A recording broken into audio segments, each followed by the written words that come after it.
When you see one kid learn something that you didn't think was possible, it just warms your heart and you get that kick and you go home and you think, I'm doing a good job here. The school has got a commitment to professional development of the staff who work here, and we see that very much as an entitlement. I love working here. It's a very friendly atmosphere, very supportive. I left school with no qualifications and I went to work in the pit and I worked in the steelworks, and I didn't come into teaching until I was 41.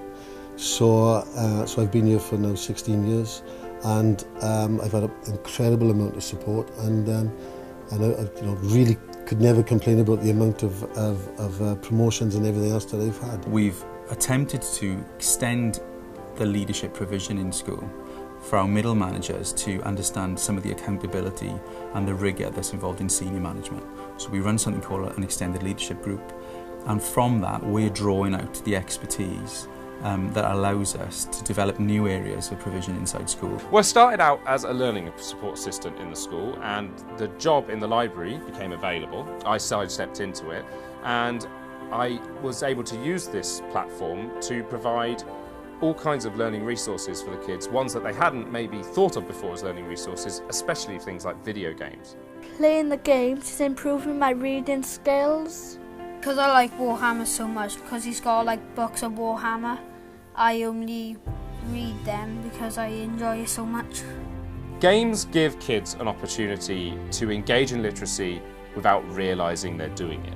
Our major consideration at Lewis School Pengam is how we prepare this school for the 21st century. The focus on skills, particularly literacy and numeracy, is exactly what should be done. For that to happen inside a school, we need to make sure that our staff have been retrained and are confident to be able to deliver those skills, and that the workforce has been remodelled to make sure those needs are met.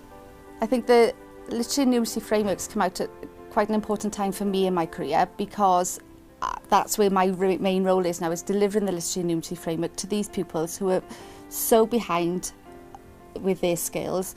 And it's all about, for me, it's all about closing the gap and getting them to be the best that they can be.